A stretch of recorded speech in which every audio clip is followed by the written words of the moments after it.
Hello, everybody, and welcome to the Studio Rat HQ podcast. This is podcast number 6. My name is Stephen Couch, and I am here with Richard Kaplan. Hello. And Derek Jablonski. Hey. We've done quite a bit so far, and everybody's been really enthusiastic in the response. We've received some questions on our Facebook page, which is www.facebook.com/Studio Rat HQ. I'd also like to include that there's another Facebook page that closely follows what's going on with these podcasts, and that is what is called RIP Indigo Ranch.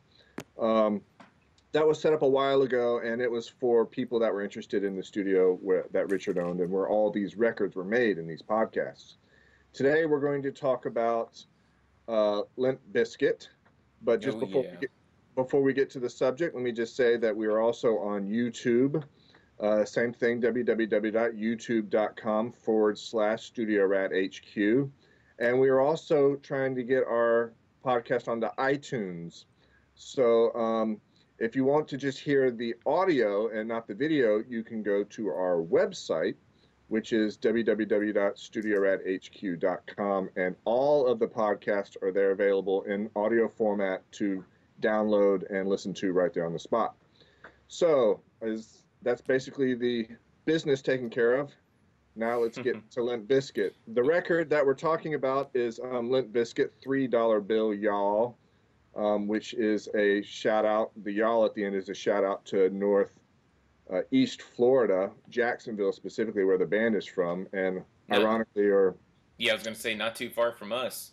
Right. Derek and I are actually we live out here in Los Angeles, but we're from a small northwest town called Pensacola, so hello to everybody from Pensacola if you're listening.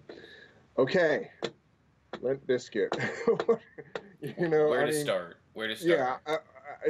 I guess we'll do it like we usually do, Richard. I think what we'll do first is authenticate. Oh, there you go. Awesome. That's pretty awesome. That is pretty awesome. It's got some glare at the bottom, but I can see it. We'll present a better picture of it on somewhere in there. But can I borrow that? That's the gold record that they sent, actually platinum that they sent me. And from what we understand, Limp Bizkit has outsold virtually all the rest of the heavy metal groups. What was it, 40 million copies? Yeah.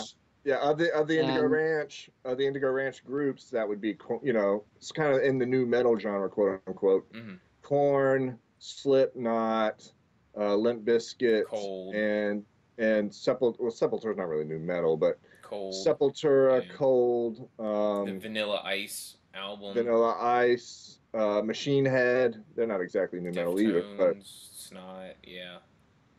Well, yeah. All of those things. Limp Bizkit has attracted the audience. Yeah, the biggest audience so far. Got them to pluck out their $15 and take the CD home. Right. So Limp Bizkit shows up at Indigo Ranch, or their manager, whoever says we're coming in. What happens, Richard?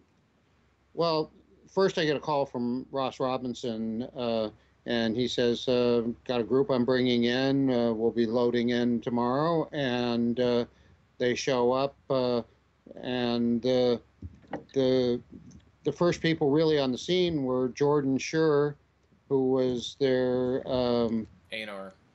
A&R manager with Flip Records, and who eventually got the big album deal and got Fred Durst on as president of Interscope as they changed over from Flip. And for a while it was Flip Interscope and then just Interscope. I got to say something about that real quick. I don't even understand, because if you look at this album, this first album, it only reached moderate success until Significant Other came out, and then it became multiple platinum in like 4 years later. How do you get someone like Fred Durst, who has only been playing in local bands, right, and coming up as a tattoo artist, how does he become the senior VP of artist development at a record label? Because a senior level anything is quite a large title for someone who's new to the game. Um, I think that's one of the best questions of the last 10 years. Um, I never fully understood what that immediate rise was, except that he had a big push behind him. Mm-hmm. Fred was a not only talented artist and had a lot of charisma, um, especially on stage, more so than one-on-one probably, but he had a unstoppable thirst for power. And part of that thirst was fulfilled by giving him those positions as the album was starting to literally explode. Mm-hmm. Well, my guess would be, not being on the inside of it, but maybe his management or whatever said, if this record takes off, we want a greater position within the record company, and the record took off, and so maybe they had to oblige that. They had to give certain concessions to him. But basically, on day one, it was before the group even arrived there. Jordan Scher's, I'm not sure if it's his daughter or whatever, Jen, beautiful girl, shows up and starts telling us what we need for the group. Mm-hmm. And my response was, well, this is what we have. I doubt that we're going to be building a Holiday Inn for you in the meantime. Okay, especially since they're due here tomorrow. Right. And, what we have here is Holiday Indigo. You're talking about nice. You're talking about. Sorry to interrupt, but you're talking about like a rider, as if they were performing. They want these types of drinks, and they want this type of facility, and this many bedrooms, and this many maids, and this many blah blah blah blah blah. Right. So many people to help out unloading and stuff like that. And it's I'm afraid where you've come is to Indigo, and of course they sent Jen because she was probably the most charismatic character of the whole bunch. Absolutely nice and lovely girl who I'm sure could get her way with almost anybody or anything. And the trouble was we just didn't have any other services to provide other than Indigo, which at that point had established itself for its sound and the quality of albums that had come out of there. And that's what they were going to get. Is that you can't hurt them for asking, but you just flat out said we don't have that. Sorry, Well, was that the first time you saw something like that, or has that happened over the years before? No, that was really the first time that had happened, where somebody wanted far more than the services that we had. And I said, there's a zillion. Well, this is where they want to do the album, and this is where everybody wants them to do the album. So let's make the best of what we got. And we loaded in their equipment. And as they loaded in, I realized that one of my close friends was a member of the band, and I hadn't previously known that because he had been touring with House of Pain, Leo DeMott's. And when I saw that he was on the roster, I was like especially excited, because he's a guy that grew up in Indigo. He knew exactly what they were getting into and exactly what was there, because he had been coming there since childhood with his father, Grisha Dumont, who was, I think, one of the all-time best studio guitarists that I'd ever met. Grisha was from Russia, and he, just as a side note, had learned to play the guitar there and had no idea of pedal boxes and studio effects and stuff like that. And he heard guitarists from the West who were doubling and tripling their parts, and who were doing stuff with echo delays and stuff like that. So stuff would trickle down. And he thought, well, if they can do it, I can do it. Wait. Is this the guy? I've heard this story. Is this the guy where he played he heard the Beatles, and since he didn't have any effects, he copied the effects perfectly by playing it. Yes. Oh my God, I can't believe I heard that story. That's DJ Lethal's father. Oh, because, Derek, just to give you a little story, and everybody else as well. So this guy, if it's got to be the same guy. He's a guitarist in Russia, and he hears the Beatles records, and he's like, "Wow, their playing is amazing." What he didn't realize is that they used a lot of effects, delay, flange, and all that. So he figured out a way to make it happen live on the guitar with zero effects. So instead of something delaying out, he would be play picking each one of those lighter than the other one while he was playing the next riff. So it was like the most complicated playing you'd ever seen in your life. Yeah. When he, got in and he started recording at Indigo with Matthew Cates from San Francisco Sound, and we did a number of albums where he brought Leor, or DJ Lethal as he became called, up with him, and we had to entertain Leor by giving him a rack of equipment with knobs on it that he could spin that didn't have anything to do with what was being recorded, but where there were flashing lights and things that were changing. And Leor was just absolutely into everything that was happening around him and all the lights that were changing and the meters that were moving and stuff like that. And you could just see the fascination in this kid that grew into being the famous DJ that he became. It wasn't like he decided, I'm going to take 30 years of French horn lessons or, become a master guitarist or a drummer or something. He glommed onto something where it was technical, with turntables, and he was especially a master of the beat, what was really the prime beat maker, the 303. No, after that the R8. That was another big one. The Akai. The Akai. Yeah. Okay. And keep going. And he had that thing down. Here was an electronic box, and he mastered it in a way that nobody else I've ever seen has. And it's like his childhood dream just pouring out. Wow. Well, let's go back to, obviously DJ Lethal's a part of Limp Bizkit, but he wasn't always right. No, but Limp Bizkit's music's got a lot of anger and vitriol. Did that happen? Did you get a sense that there were members really angry, or was that just part of the quote-unquote image of the band? I mean, was this I guess particularly Fred Durst, his lyrics are pretty vitrolic. Is that how he is as a person, or is that just, I know we're kind of getting into tricky situations. Yeah, Richard already covered his interest for power. Yes and no. That was part of the music scene at that time, and Fred had been going through some relationship disturbances, and as had a couple other members of the band.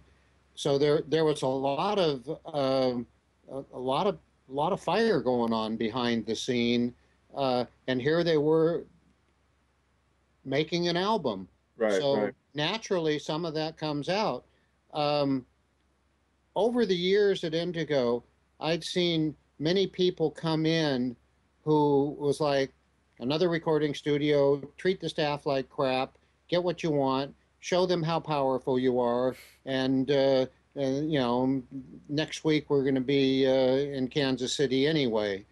And this was another group that, except for a couple of the guys who were always cool and nice, Wes and Leor because he had been up there so many times, started off with that attitude and then slowly warmed up into the isolated environment of Indigo, of that, there was nobody to pull a trip on up there. Yeah. And that we weren't playing that. And, then once they realized what a great sound they were getting and that their songs were getting recorded and all that, then everybody really warmed up. Hmm. Wes was a good guy, like right from day one, and he was having, his own personal things going on. Midway through the album, his brother came out from Florida and put some keyboards on. Just a musically talented family. Wes was, I think, probably one of the most talented guitar players I've ever seen, both in terms of his style, and being able to, finger pick things and to be able to use both hands for playing and to be able to get imaginative sounds.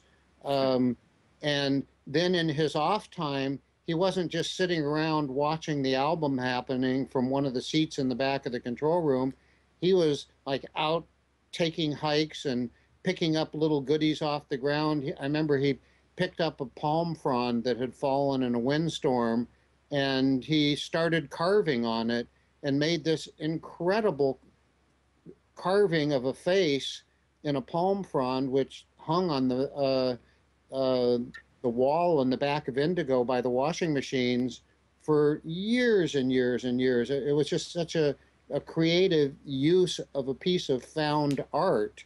Yeah. And he also was doing paintings, one of which he left behind for Indigo, and we had it prominently posted in the guest house, until the day we closed. He was an amazing artist.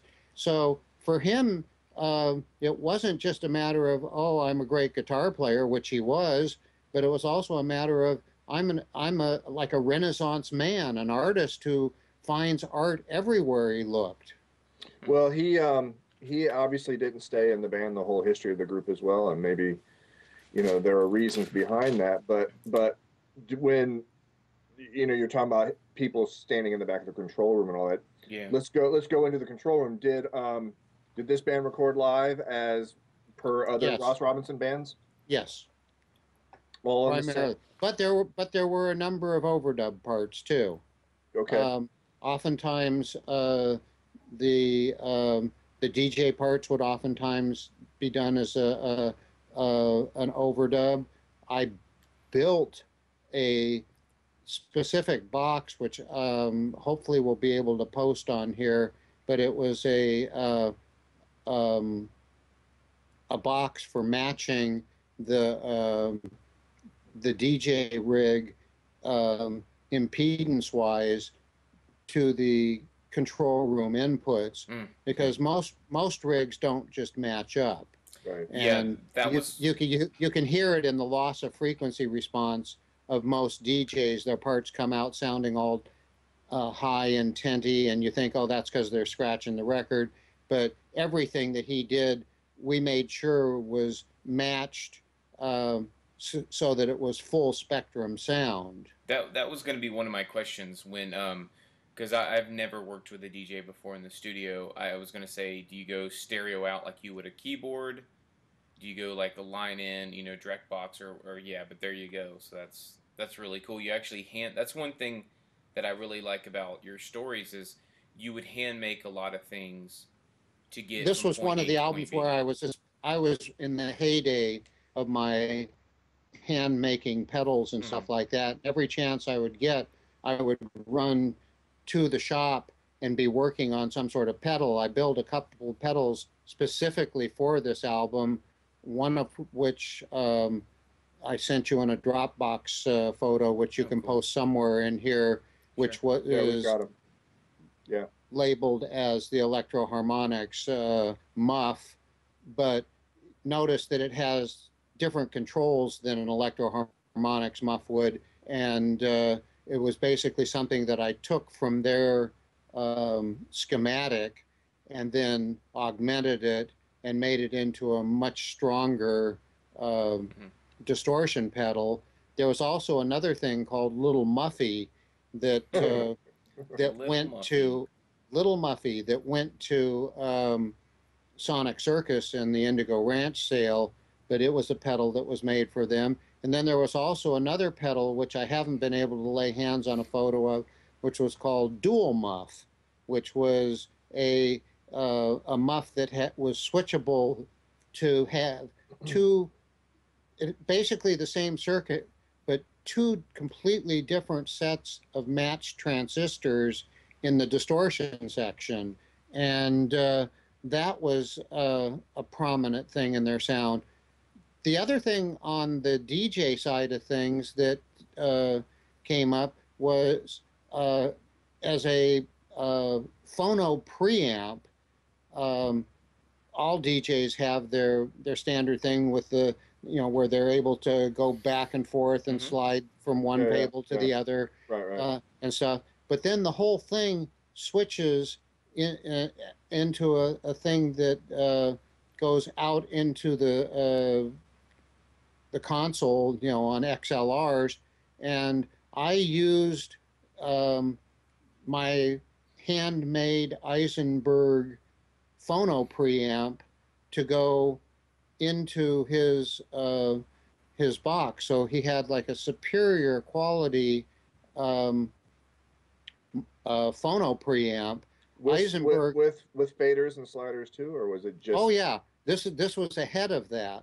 Between the turntable itself and his box, we put the Eisenberg phono pre.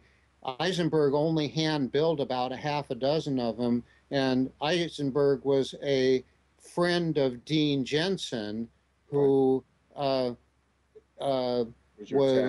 working for a tech guy, who was the main tech at JBL for a number of years until they made a very untimely severance of him. Well, anyway. Then he went to work as the main tech for SAE, which was a huge stereo and hi-fi enthusiast company. Made some very, very nice equalizers and preamps and amplifiers. And Eisenberg was the brains behind a lot of this. And he had built his own personal phono preamp that was basically not some big fancy thing. It was two knobs, left and right, louder. That was the only two controls on it. Well, we've gone over two records now that have DJs prominent, Slipknot and now Limp Bizkit. Did you use the same preamp on both of them, or just on Limp Bizkit? Just on Limp Bizkit. Okay. A lot of the I would say the DJing's much more prominent on Limp Bizkit, so it probably had to have a better quality sound. And it was different because Sid used primarily computer-controlled stuff for his DJing and sampling, and DJ Leor used primarily conventional devices such as the Akai and the Techniques 1200 turntables. Right. And we needed that extra bottom end and fullness to the turntable sound that most DJs of that era weren't getting. And a lot of effects throughout on the DJing, delays and flanges and phasing. Some of which he provided, some of which were studio boxes. We used a lot of another box that I put in those photos that I sent to you to either be cut in or posted separately, which was called. We'll probably post them on the Facebook page, everybody. So okay, which was nice. The Resley. Leslie. Yeah. And you're wondering, am I mispronouncing that? It was what it was is a box that was a Leslie simulator, the rotating speaker kind of simulator, but in translating it into Japanese, the L became an R, so that it was a Resley, and the Resley was made by Shanae. I've only seen the one that I have ever, but it got this amazing rotating speaker sound that we used a lot on this album. Did you? The Did you other thing that we used was um, the octave divider, and we had a number of octave dividers, but for this particular album, we primarily used the Mutron octave divider Yep, yep. because it had a fullness and a bigness that none of the other commercial units had. Like a 60s era Neutron? Mm-hmm. Right, beautiful. And you Or had probably 70s era. 70s, okay. and you had your own Leslie Cab actually in the studio, correct? Yes, we did, Yeah. along with a Leslie. What's the name of this thing? I know it's around here somewhere. Yeah, exactly. Right here behind me. I've got one in a box here. It's the Oh my gosh! Leslie combo preamp that would allow a vocal mic or a guitar to be plugged into it, and then plug that into the Leslie, so that you got something that you could mic that would give you the Leslie sound. I wanted to kind of look at something real quick. Normally, we start off our episodes with like the top 10. Or Steven, you got that? Not with me. well, I've got a funny one that I wanted to share. Go ahead. I have it at home, actually. I can add it in later if it matters. All right, so the Rolling Stone Readers Poll. Are you ready? Yes. Labeled Limp Bizkit, the number 3 out of the 10 worst bands of the 1990s. Which who said that? Is that all the critics or just one critic? No, it's the Readers Poll. Or is that a reader's poll? Oh, that's a reader's poll. Which I find hilarious because they sold so many albums and they got so much praise. But I'm going to run down the list real quick. Here we go. And I don't agree with the list. And I will say that the majority of these artists are platinum selling artists. So for all these people to hate them that much, it's kind of ridiculous. But here we go. Shows you the difference between reading a magazine and listening to music. Yeah. Okay. All right, here we go. Number 10, Dave Matthews Band, which is surprising. Yeah, great band. Mean, how? Well, I'm sorry? Well, I don't want to interrupt the list too long, but I can get it. These bands and their sounds and what they do can be divisive. You know what I mean? And Fred Durst was a very divisive character. So okay, we'll go on later. These bands are definitely known by their sound. There's not a lot of copycats. Right. Okay, number 10, Dave Matthews Band. Number 9, Ace of Base. Number 8, Spin Doctors. Number 7, Bush, which is I don't know how. Yeah. Number 6, Hootie and the Blowfish. They were huge mainstream. Oh my God! That was a band that as a teenager I would have, and then my grandma would have. That really covered everybody. Okay, number 5, shockingly enough, Nirvana. Wow. Yes. Number 4, Hanson. I get that. You remember Mbop? They were they went 4 times platinum off that album. I think they even made the band Beavis and Butthead at that time, didn't they? Well, that's the whole thing. Beavis and Butthead can make or break bands at that point. We were talking about it the other day, Derek, that White Zombie was broken by Beavis and Butthead, Thunder Kiss 65, and then of course the antagonist character, or the character that's always ragged on in Beavis and Butthead, wore a Winger shirt. So you can guess how Winger fared after Beavis and Butthead became a hit. Right. Anyway. Okay, number 2 and Steven, your picture has frozen on my screen. I'm good. You're good. Okay. Yeah, I don't see any errors anywhere else. Okay. Three. Derek, is Limp Bizkit. 3 is Limp Bizkit, and number 2 and number 1 are no shock. Number 2, Nickelback. Oh God. Yeah, everybody. They sold 60 million gajillion albums, and then all of a sudden everybody hated them. I'll never understand that. I met those guys one time when I was roadieing. Well, I was just basically working in and out for a club, and it was Nickelback, Full Devil Jacket, and UPO. Which UPO has. Who's number 1, by the way? Number 1 is Creed. I'm getting Creed. there. I'm getting there. Yeah. But anyway, the guys from Nickelback were very nice. They were very nice. So anyway, and then Creed, that's no surprise. Although their first album which was an indie album that got picked up. I mean, that one went what? It says 6 times. Well, the RIAA has awarded it 6 times platinum. Right, right. So My Own Prison was the big hit off there. Right. Which I don't know how popular they were out here on the West Coast, but in the East and the South, I mean, they were huge. Midwest. They were huge, huge. Mm-hmm. So, and almost all those artists. Well, I would assume, I don't know about Spin Doctors or Ace of Base, but I would assume they were platinum artists too. And Spin Doctors, I met a couple of those members, and they were very nice too. New York band. I have. You want some of my theories on some of these or not? Yeah. All right, here we go. Number 10, Dave Matthews Band. Dave Matthews Band.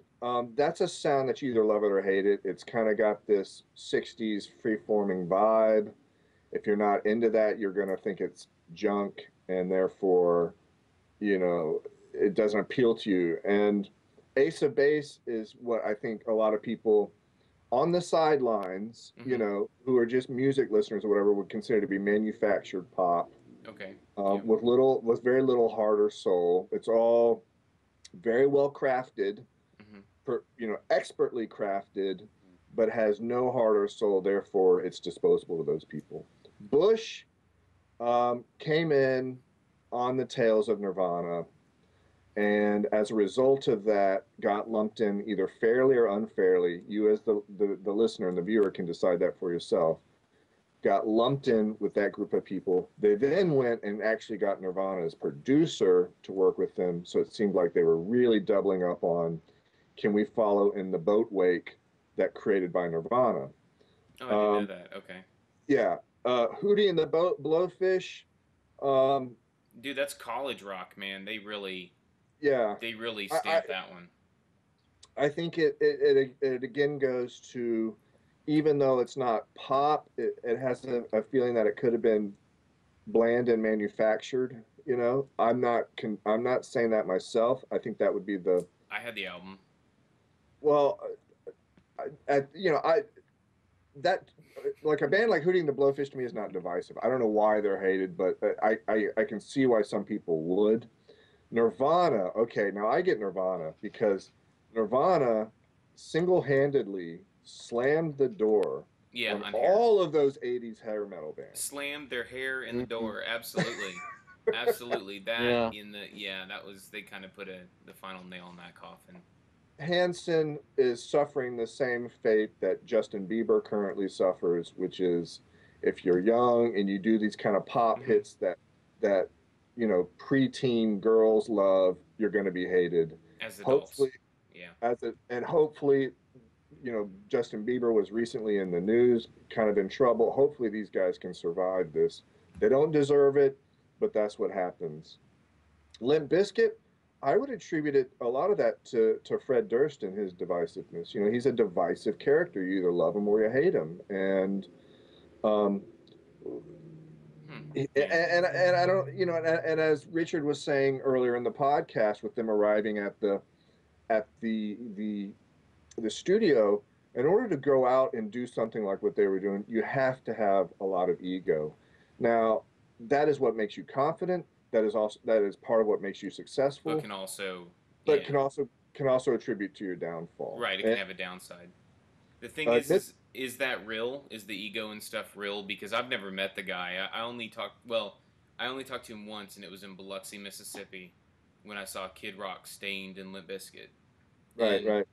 Him and John Otto were very nice. So I don't know. I'm just assuming, because you know how the media is. Right. If you catch someone on a bad day, all of a sudden they're enemy number one. So it's like. Yeah. I don't know, Richard. You not that you have to really call out Fred Durst's character, but you were there. You said some of these guys in this band were really nice, and some might have come out there a little bit cold or wanting to have demands met, and then warmed up once they were there. I mean, you were there, Richard. I think the music is full of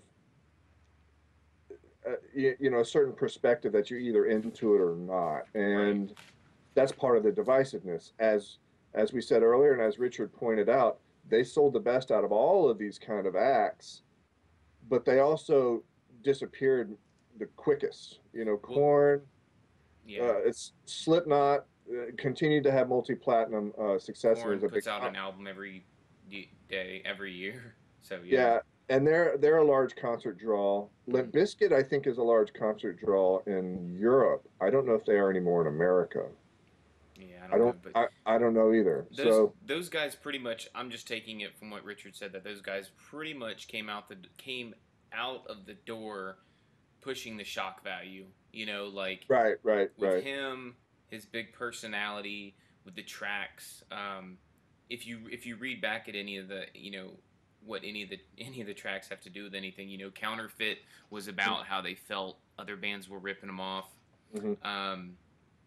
Well, there's a lot of stuff I don't want to get into, but No, like there's a even lot of anger right, and even lashing out, even and their cover of Faith, like yeah. Richard, when they started doing Faith, what did you guys think? Were you like, is this a George Michael song? Like, what is this? Or did you Well, thought they were it was practicing? quite different than the original, of course, but and Ross was kind of against them doing a cover, Hmm. um, but it came out so incredible, and it was obvious that that was going to be a single. Okay. That there was no way to keep it off the album. It was just an incredible version.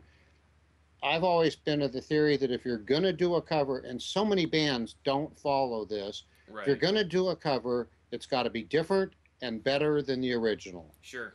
Yeah.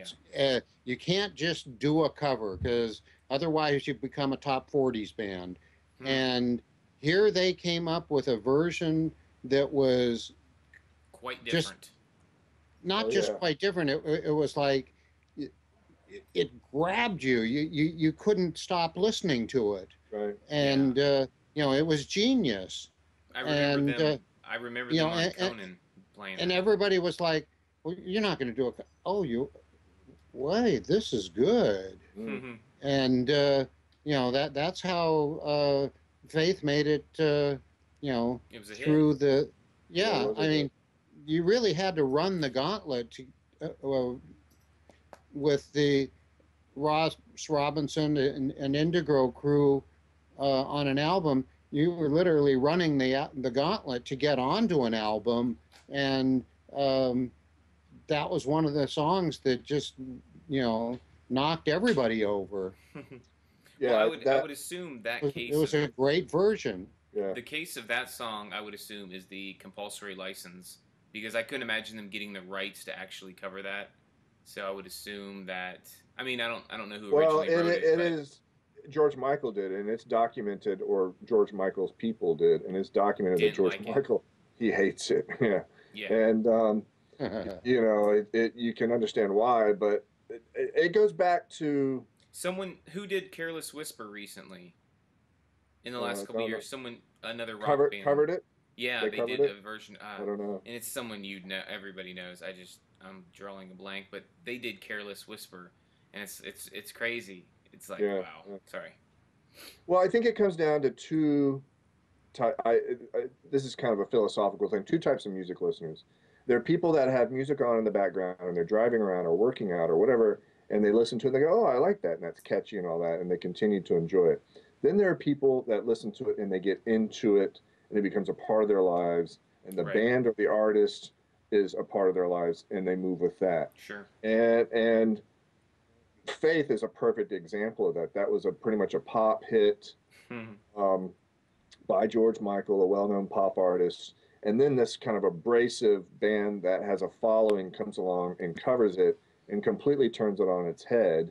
You Yeah. know that all the pop fans are going to hate it, and everybody that hated the original version of the pop song is going to attach themselves to this because it's more in their tone and more in their voice. You You know. know, the funny thing about Limp Bizkit, or one really funny thing about Limp Bizkit is for them pushing such aggressive rock and roll, metal, almost like their rap core, their new metal, their hip All hop right, metal, their right, whatever. They had 30 different genres. One thing that cracked me up is I was reading an article a while back, and now don't quote me on this. This was in the article. They had said that Fred Durst had said something along the lines of the people he grew up despising eventually became the fans of Limp Bizkit. like the bullies and the blah blah blah. And I was thinking about that, and I was thinking, man, that's Oh, that's a really weird thing to say because I mean, you're talking about like high school, like we all got picked on and stuff. But like if those people turn around and love your music and support your music, that's awesome. You know, people grow up and people change. It's not a huge deal, but I read I that think a and lot of the bands of this genre were of that sort, mhm, where they weren't the high school football stars, they weren't the prom kings, they weren't the jocks and the big man on campus, and then they have this talent for music and write songs that the average person can relate to, mhm, and become a massive success, and right. millions yeah, of yeah. people want to hear that music because they can relate to it. No, you're right, Richard. I mean, I think a lot of the Kurt Cobain touched on that as well. He's like the exact people that were not friendly to me are now huge fans of the music I make, and you know, and Fred Durst is probably spot on with that. He probably, I don't know his history, but it sounds like he might have been bullied or whatever, and now he makes this music, and all the exact same type of people that bullied him are now fans, and um, that probably makes him even more either resentful or maybe or he's like, well, satisfying, as yeah, the, he's like, you well, know, as I, the I case may be. cashed in, guys. Great, Yeah. keep on coming. There's no such Yeah, thing as bad publicity, you Yeah, I know. just and didn't have to commit suicide. Yeah, You yeah, know, that's true. just you know, came out with music that was catchy and relatable, and strong message and great playing. mhm. Um, I should probably say, although I said don't quote me on that quote, it's allegedly. Let's just use that he allegedly said that. Okay, I'll have we're to. not in court. yeah. Well, No, I we just and I don't want there to be any miscommunications. I'm trying to remember where as I'm sitting here, the wheels are turning. I'm trying to remember where I read that article, but that did seem to be an ongoing theme, and man, it's well, okay. This goes back to what we were talking about 5 minutes ago. Was that in the 80s, the bands that were on the top of the charts and the rock and roll and the heavy metal, hair metal, were mhm, not really talking about that. They were talking about going out, having a good time, getting the girls, having a constant party. And then all of a sudden, it was ushered in by Nirvana, but music switches and it becomes this kind of introspective, maybe even self loathing, yeah, yeah, whatever terms you want to use. And that becomes the mainstream. And one of the things that was talked about in a lot of the Nirvana related media was that these were the children of divorcees, of kind of growing course, up. And And I think it's more than self-loathing. I think it's more that they exposed themselves. They took those raw nerves and put them right out into their songs, right, right, and uh, without so much self-loathing, but just, this is the way it is. This is who I am, and you relate to me or you don't. yeah, And strangely, more than more people related to that than to, I'm the high school football star and I've got the girl in the back seat of my car in the Ooh, garage. what? well, I think that that Hopefully the that is car's not also on in the garage. Yeah, Sorry. too many of them were. Oh man. but I think this is what ties into Derek, what you were mentioning earlier, number two and number one, Nickelback and Creed, Hmm. and I think this is that while they had the right kind of sound and it was very catchy and it was Yes, expertly executed, absolutely.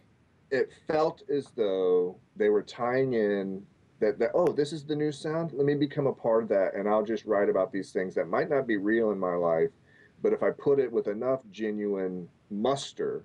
Hmm. And I think Or that's why they're ketchup, divisive. Like right?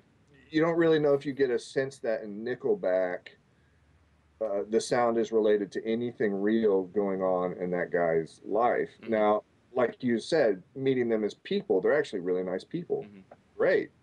But then it goes back to what Richard was saying, is that the press and public perception can be very different than who Yes, the actual people are. sure. And And, people are and everybody has an opinion, and people want to believe what they want. right, right, Jealousy right, is a big thing of it. Expectations for what they want out of it. Well, right. with this album with $3 Bill, I mean, okay, let's look who's involved. Okay, not only do you have talent like DJ Lethal and Wes Borland. I mean, Sam Rivers is pretty awesome too. Everybody, John Otto. the whole band is good. The rhythm section is fantastic. Yeah, but look who you have. Okay, so you got Richard engineered, Andy Wallace mixed, also very awesome. Jordan Schur was the A&R, right? Amazing. And Ross Robinson producing. I mean, you have an all-star team there. How could you not put out a solid record, whether you were doing pop or, hip-hop or rock? How could you not put out a solid album?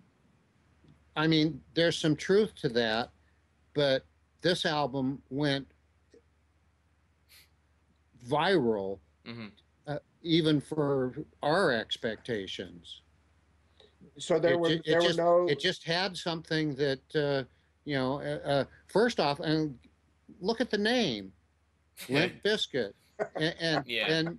and most people didn't even know how Bizkit was spelled. Right.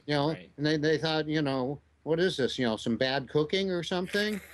Well, Steven, did you see that post I put up on Facebook a while back? I said, I'm going to start a beach band out here in California and call it Shrimp Basket. And see if anybody wants to join. And we'll just do a bunch of covers of Limp Bizkit cover band. Yeah, Shrimp Basket. Come on. That's great. Well, all right, Richard. That goes back to an important point. And for the viewers and listeners that aren't on the inside of something like this, and that is that when Limp Bizkit and Interscope, who's paying the bill, or Flip, a subsidiary of Interscope's paying the bill, what were the expectations? In other words, was everybody like, this album's going to take off? Or was like, oh, we'd be happy if it sold 500,000. We'd be happy if it sold 200,000. No, this had a push behind it from Flip, Interscope, Jordan Schur, and management and everything that was like nothing I've ever seen. Okay. This album was going somewhere. It was going to be heard. There's even that story about how they gave a radio station in Portland $5,000 to play. The old payola. And I don't know if that's a true story or if it's just something that became a folk legend. But this band was going to be heard, and I don't know if it was done that way or whatever. But the thing is, I don't care how much payola you put out. If you don't have something great to back it up, if you don't have something people want to hear, they aren't going to buy it. You can buy your spot on the radio and get away with it, under the table. But unless it's a really great album, people don't go out and buy it. Yeah, but they just listen for the next time that you play it for free. That goes back to Nickelback and Creed. I think there is a mythology or by music listeners that these bands are pushed, and you're looking at top 40 there though, which is different than any of these heavy bands. These were not top 40 AM radio play bands.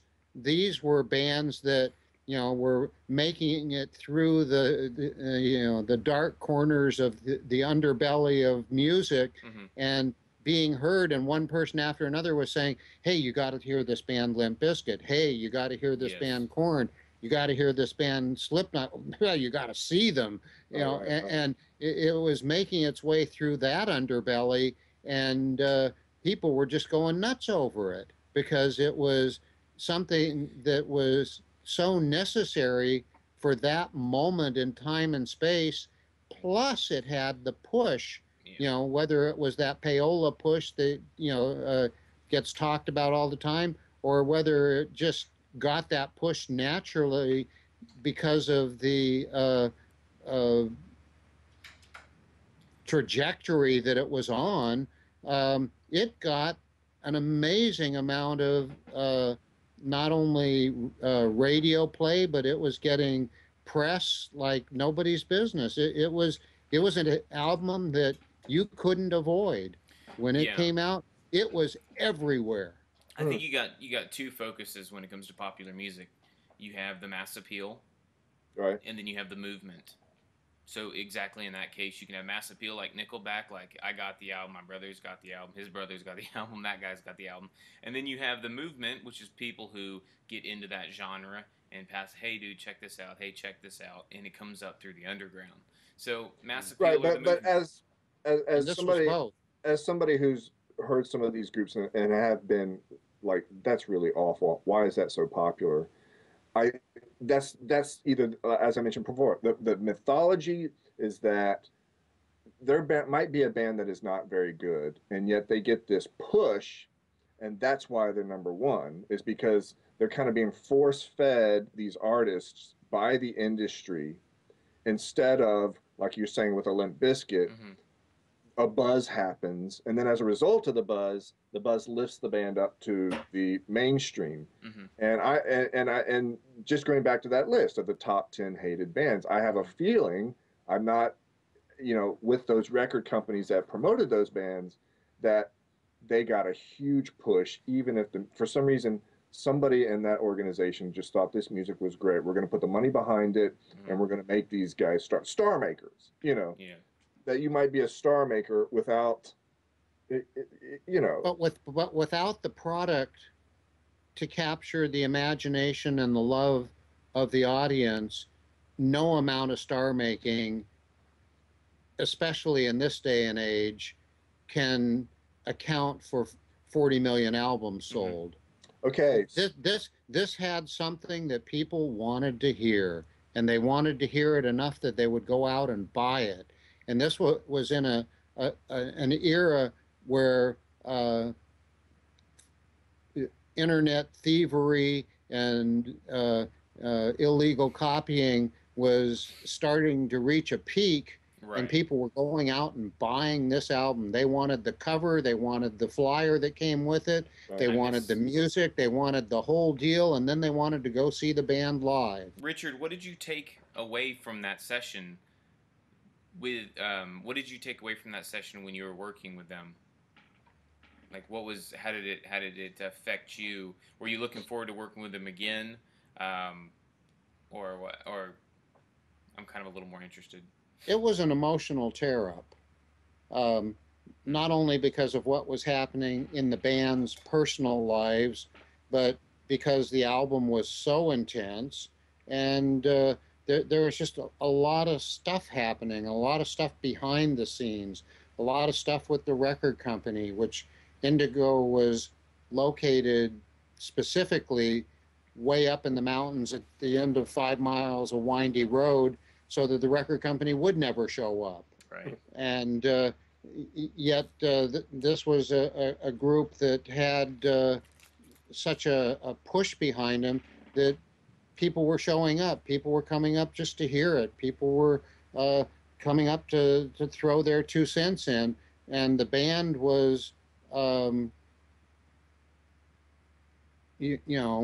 putting up with a lot of that kind of, I'd call it external crap, Mm-hmm. while they were making this great album. And think, I attribute that to, there was some great musicianship, there was some great writing, and we got some great sounds out of them. Although there was great musicianship and songwriting, how was the camaraderie between the guys? Especially with bringing DJ Lethal in after this was already a band. I guess he was friends with John Otto or something, and then they had brought him in. How was the camaraderie amongst everyone? Well, Limp Bizkit opened for House of Pain on a tour, so they all met. And they got to be friends. Yeah. And I think there was some friction that it took him a while in the studio before he was accepted as really being a part, but the stuff that he was adding was so essential to the overall sound of Limp Bizkit that they realized, hey, this guy's a full-on member. Mm-hmm. Well, I was just wondering because I had read an article recently.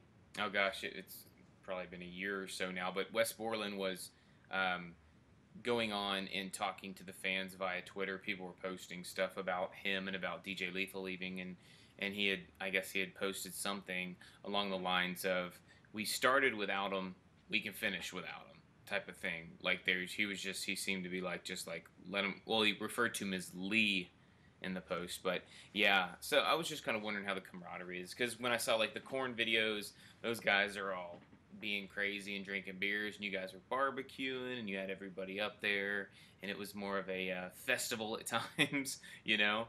So I We called just, it a river party yeah, the river party. I mean, because Right. did because did that's where they were from.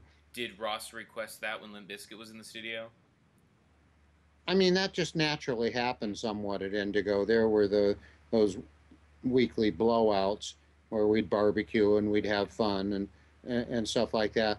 But um, I mean, Wes came and went with the band too. Yeah. Yeah, he did. I think um, There- much of a talent is that Fred's fame spread beyond the band and to Interscope and Mhm. to other commercial endeavors, and I think that was an ego friction point with a band that was already had a hit album. You know, it seems Um, it seems like what we've been talking about, what I've read, what I know about this band, it seems like it really was revolving around Fred Durst. I mean, think about the stuff he did, oh, like you're saying, absolutely. outside the band. I mean, he brought Stained over, yeah. um, but I mean, just like the things he directed, movies, like he directed the Well, Faith video, he was with a lot of rappers as well. He had gone way beyond just Medman, yeah, or yeah, Method Man, Redman, Method Man, the right? Wu Tang and stuff. Yeah, yeah. Yeah. So you just kind of shook your head in agreement. So that this was almost like Fred Durst and his people, but they were under a band moniker, even though I mean that can happen. The only band I've seen where you have this huge front person ego or persona Yeah, I would say. is U2 maybe. They've been together for years and years and years, and yet from what you hear is that the drummer calls the shots, even though Bono is such a presence. Hmm. Um, maybe it was similar with Fred Durst and Limp Bizkit. I would have liked to been at Indigo and Fred just was seen the. definitely Go Yeah. ahead. Fred was definitely um, calling the shots in terms of what the band was doing, and at times that created friction, and at times uh, people saw his genius, and it went both ways. There were times where it was just this is what I want, and there were Mhm. times where he, he made a lot of good calls, and he made a lot of calls that were based on I want, I want, I want, Hmm. Right, um, right. and coming from what he was doing for the band, he had every right to do that. Um, but it didn't always make everybody feel good about themselves. No, yeah. Were most of his decisions right, do you think, just in hindsight? In hindsight, I think they That's a good question. must have all been right. Yeah, yeah. In the moment, not necessarily so. I mean, he was working with some sensitive people, and as are most artists, Yeah. and there were times where feelings got stepped on, and people didn't want to, they wanted to try it this way or that way, and Fred had his way. Um, but you got to look back and say, hindsight is 2020, and here's an album that in hindsight you got to look at it as this album went viral. This album sold millions and millions and millions of copies, Right. had millions and millions and millions of people following it and loving it. This So this album was so gritty compared to the follow up, though. Significant Other sold a lot more albums, and just the feel was incredibly different. If you listen to the two back to back, it almost goes. It has that independent underground gritty feel into like a more mainstream feel. I mean, look at the biggest. Okay, so Counterfeit got airplay. Faith was the hit from there, and then Significant Other came out. Nookie, he did it all for Yeah, the yeah, cookie, which I don't even know if he knows what he meant by that, but that's it rhymed, and yeah, that was a big one, right? And I then think we know what it means. yeah, yeah. And No, okay, no, that sound was a little more quote unquote polished, as you were yeah, saying, yeah, but this definitely, is what put them on the map, yeah. and it's another big Indigo record, and I guess one question to ask Richard, and I think it goes to kind of engineers and producers, is that, are you a heavy metal fan? Huh. Yes and no. I don't know if I want this Uh, guy working on my metal record. I obviously had worked on an awful lot of heavy metal albums that were very successful, and it's the kind of thing where, I may get myself in trouble here. While you're doing it, while the album is actually being made, while the band's in the studio, you're listening to these incredible players playing stuff. I mean, I had prided myself as being a guitarist when I got into engineering and producing, and I realized that I could take lessons and play forever and not be as good as the worst guy that I was recording. So you're working with these incredible talents, and unbelievable sounds are coming out of the speakers, and it's that music that just begs to be cranked up, and you're loving it while it's happening. Now, do I go home and play this stuff on my home stereo? For my wife? Not, No. for my wife, not very often. Do I play it in the car after the album is done? Not very often. But when I hear it, when it's part of a song on in a movie, or when somebody just happens to be playing it, it's like, oh wow, and I love it. Well, yeah, But that's my whole. my basic roots were in classic rock, the Moody Right. Blues, and that kind of thing, and that's the kind of music that I am more inclined to you know drop into the CD player. But I got to admit, I loved this stuff while it was happening. And Yeah. each band that came along, it was a big endeavor to get a more and more uniqueness and performance and textures and layers and This was the things album. happening Yeah. that were really a challenge to one's engineering and production skills. Right. Right. And you get an album like this where there's just incredible stuff going on. Boy, you put on a pair of headphones and listen to some of these albums, $3 bill being a primary one, and there's a lot of stuff going on. Yeah. Yeah. Well, that was my whole point, is that even, as a major studio owner and an engineer and a producer and a mixer, and Derek as well, that you might not always enjoy What you're working on. the work that comes to you, but Right. you still Right. give it your all. And if you're fantasizing, if you're a young person listening to this and you're fantasizing as becoming an engineer or a producer, just kind of be ready for that. Right. Artists and bands will come in that you might not really enjoy Yeah. the music, but it's still Well, important. Slightly different than that. I don't necessarily enjoy the genre as much as I enjoy the individual albums and the individual songs.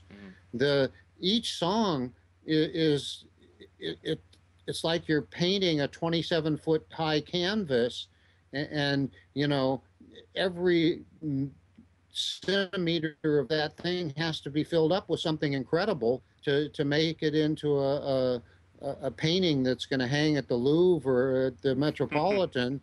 And you're just into it as completely as possible. And the same goes for virtually every heavy metal album that I worked on. I loved it while it was happening. It's just, as a genre of music, it wasn't my favorite genre. Right. But every album that I worked on, I loved, and including this one, including the people and the personality tears and the drama and all that kind of stuff. Behind the music with Richard Kaplan. Yeah, I mean, I'm a guy who likes to straighten things out, and to make people get along and work together, and some of these albums were a big test of my Patience. ability to do that and my patience. Well, would you? This being probably one of them. But when it's all said and done, everything, and I'm certainly not the one responsible for that, but I certainly put my 2 cents into it. Yeah, yeah. Well, with an album like this, having so much experimental stuff and so many great sounds and so much stuff added even afterwards, Mm-hmm. would you say in general that you are more of a perfectionist or more of a experimental guy when in the studio? I'm more of a what feels good guy. So you won't do it like 5 times. Like I gotta inch the mic just 1/4 inch a little Oh, further we away from did. the kick. We were very much into that. Yeah. Okay. So a little. Every So both. sound, every sound had to be as perfect as we could get it. Every performance had to be as good as the artist could get it. Mm-hmm. But in that sense, definitely a perfectionist. Yeah. Drummer But hitting the to, mics while he's playing. but to me, it was a matter of what feels good. That's what determined, what parts were going to be part of the finished product. So Fred Durst was listed as number 71 out of the top 100 metal vocalists of all times by Hit Parader magazine. Okay, that's Which interesting. I don't. To me, he doesn't seem like a metal singer. If anything, I think his mix of hip hop and screaming, like that's not. I wouldn't consider that metal. I would consider that like hip hop guy who stubbed his toe. I don't know, but it's not. It doesn't feel. It doesn't really seem relevant. Like you worked with Megadeth and you worked with some other bands. I could see Dave Mustaine being like, one of the top metal singers. Well, do you have where does Dave Mustaine sit in that list? Do you have the list? I don't have the list. No, Okay. I was going through some of the guys I know, some of the guys I don't. Because Yeah, I'm yeah. not. I do like metal. I do have Slipknot albums and this and that, but I'm not a solely metal guy. I'm not like metal rocks. Everything else sucks. I'm not one of those guys either. I like it. I like everything. If you Yeah. saw, I do too. If you saw my Spotify, you would laugh at me because right now I can see I got like Marilyn Manson, I got Journey, I got Jimi Hendrix, I got all sorts of stuff up here. I Right, got some right. country. And those are all favorites on mine. If you saw my record collection, I mean, it's like thousands of virtually different kinds of Yes. things. I would have to say, people ask me what kind of music I like, and I usually say, well, really, it comes down to what kind of music do I not like, Right. Yeah. and Right. basically, I like virtually every kind of music except for soprano opera hurts my ears. Right. Well, And even that I like when there's a great artist Mhm. singing it. I don't care who the artist is. If I like the song, I like it. I don't care what Right. genre it is either. And it goes And- back to that top 10 list of most hated. But I don't go along with haters. well, Yeah. exactly. I do sometimes though with artists, even though a song might be good and catchy, feel like I'm being manipulated, and that's where when we were saying, well, you want my explanation as to why these artists are on this list, I think some of those, and maybe they're on that list because others feel the same way, is that they're being manipulated by the industry instead of some sort of heartfelt, but like you guys said as well, it's a subjective experience. Yes. It is not this. I don't even know how music critics get away with it because or even a film critic. I mean, Or a maybe you food can critic. well, exactly. You can just say, well, as far as technique is concerned, Mhm. It's correct, yeah. the technique is awful, or the technique is great, or the technique is, and you can do that in a film, or a song, or an album, or an artist, but it's so subjective. It is. You know, It is. I'm not one to be manipulated by what the public thinks or what the press thinks or even what other people in the studio think. I pretty much, got to a point in my career where I didn't have to go along with anybody. And even early in my career, I would speak up for, oh, I like this part or I don't like this part, or, oh, I think this could be better, or I think we need to do this or we need to do that. uh, that would actually improve it. And if the band was open to experimentation or had the time to try other things, most of the time that would endear me with the bands to the point that, when I said, no, oh, that is, I don't think that's working, or that is working, it would come, to come to be. Ross Robinson's one of those kind of guys too, who he knows what he wants and what he needs, and boy, he gets it. I think it's a really important time in our life, and I think, gosh, I hope a lot of people feel this too when I say this. Is there comes a point when you stop really caring about what other people think. Not in the way that you stop bathing, but I just mean like you stop caring and you just go, you know what I like, and it's almost a time in your life. And as I've gotten older, that's when I experienced, and I'd like to use this as just as, and I don't mean to badmouth anybody, but just as an example, I was at the grocery store, and I live in the Burbank Toluca Lake area, so there's plenty of celebrities, and there was a female celebrity, and she was in line, one in front of me, so two up, and on the left is where all the gossip magazines and stuff were, and she was on one of them, and I remember standing there behind her and just going, man, like, I wonder if she's reached that point in her life where she's like, you know what, I'm not even going to look at the checkout. I'm just, I'm me. People are going to think what they want. They're going to say what they want, and I can just be me, Yeah. And I think that point in your life, whether she had reached it or not, I don't know, but that realization that in your life is a really important one. Well, I'm such an anonymous character. Nobody recognizes me in public. Nobody would, have any idea who I was. They're more likely to think, oh, is that David Crosby? I get more of that than, hey, look, it's Richard Kaplan. And, a similar event came up. My wife and I flew up to Yakima, Washington to visit her family for Christmas. And on the way back, we were at the Yakima airport, which is literally one of the smallest airports I've ever been in for commercial flights. And Kyle MacLachlan, the famous actor, had obviously come to his hometown, Yakima, for the holidays. And he was in front of us in line, and my wife said, "That's Kyle MacLachlan." Yeah. And I said, "Kyle?" Are you sure? And he turns around and he looks right at me. And I felt embarrassed. It was like, I didn't mean to, to call be you out. One of those guys, but it was like, wow, that is him. Mm-hmm. Yeah, that would have been funny if when she was leaned over whispering to you, "That's Kyle," and he turns around and goes, "It is." No, it took me saying it in full voice back to my wife. Kyle MacLachlan, and he turned right around, stared me in the eye, and I was like, "Hey, man, I'm sorry. I love the things you've done." And he autographs your shirt. Love Kyle. But I didn't ask for an autograph. Well, you get one anyway. Yeah, and marking pen. No, you're like, I'm David Crosby. There is a whole industry, and we're not going to stop it, that makes people take home the bacon by gossip and innuendo and spreading the dirt. And we've always talked about this in our podcast. We have no interest in spreading the dirt.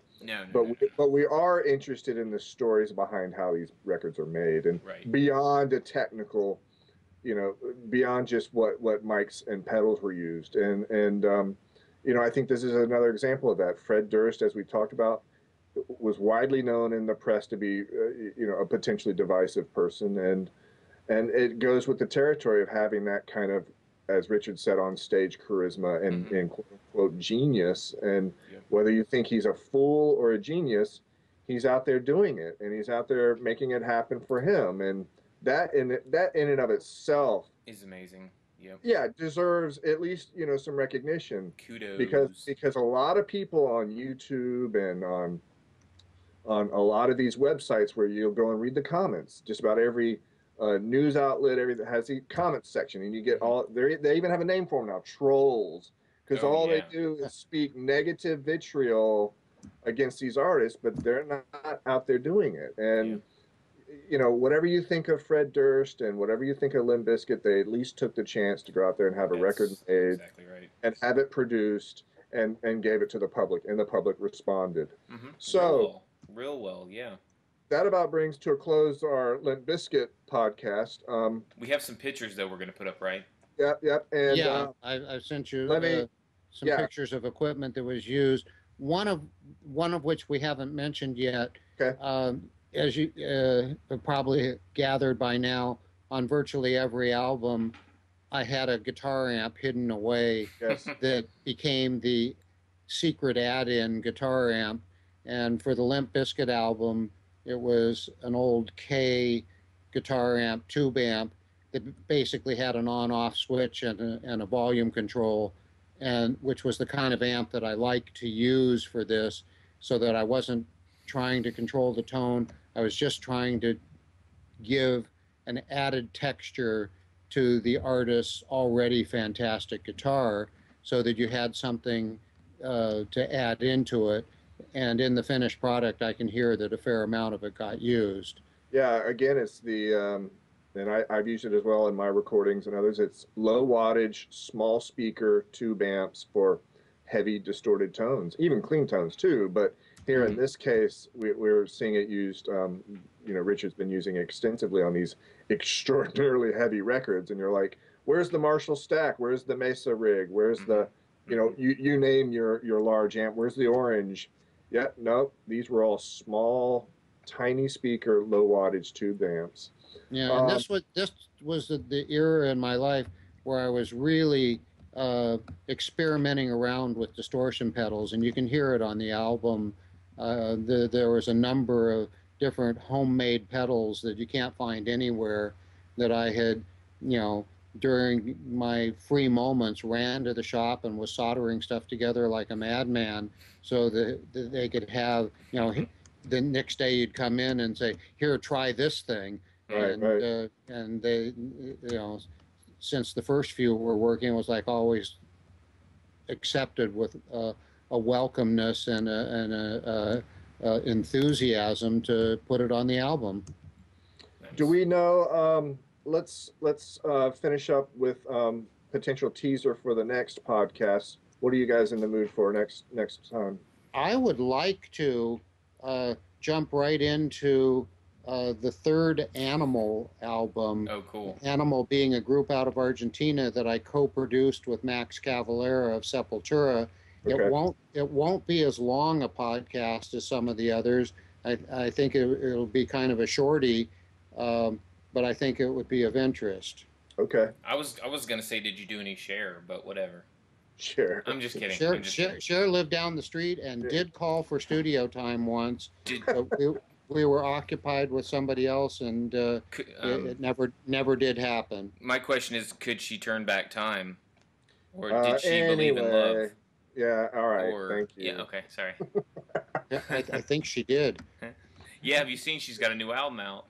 I Yeah, saw a can you- giant banner here Wonderful. at the Hey, what was one of it? the record labels. She put the vocoder back on the map. I mean, come Yeah. on. Yeah. All right. So here's some business here.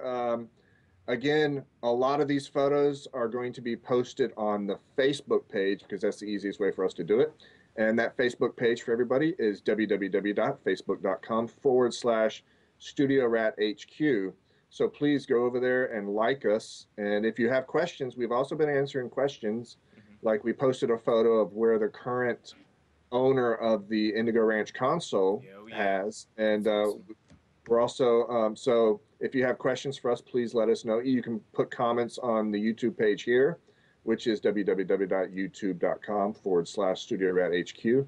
And if you don't have access to video and you just want to hear us talk about what we do in the car or on your iPad or on iPod, again, the website is www.studiorathq.com, where you can hear all of the podcasts in audio form.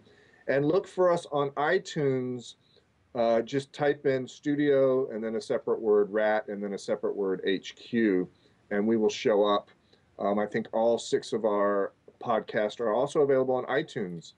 Now, on regular internet lookup, it's not separated by a space. It's Studio Rat HQ, all one word, Right. all small letters, STUDIORATHQ, HQ being short for headquarters. Yeah. So it's Studio Rat HQ, one word, .com. Exactly. Yeah, and I'd like to say hello. We've made a lot of new friends, especially from South America, since Which we've is done this, exciting for us. which is very Totally, exciting totally. because Well, we're going to get into some of the South American thing because um, as my career evolved over the years, I did a number of South American albums, it's awesome. and might possibly be more well known there than anywhere. I did a number of Juan Gabriel's one of very- the biggest selling artists Juan you've ever Gabriel's worked the with. biggest seller in the world. I did Yeah, 4 yeah, albums yeah, with him. yeah. El Tree from Mexico, Alex Lora. I did 9 or 10 albums with him, all of which went gold. Those are it's difficult to go gold in many of those countries because selling 500,000 or 1 million albums in a country with a limited number of listeners is not an easy task. Right. But this album, Animal, a group that I did 3 albums with, and co-produced the last one with Max Cavalera, I think would be an interesting departure point. But at some point or another, we are going to go into El Tree. We're going to go into, which is Alex Lora and band. What's the deal with? Can we get Max on here? I'd like to see Max on here. You know, I've got a. It's funny that you mentioned that. I was like, we need to. I've got right here a Christmas card from Max and Gloria from just a couple of weeks ago. I am going to write to Max and ask him if he would like to do a Skype call. I'm not sure if he does that or not, but if he does, we'll get him on here.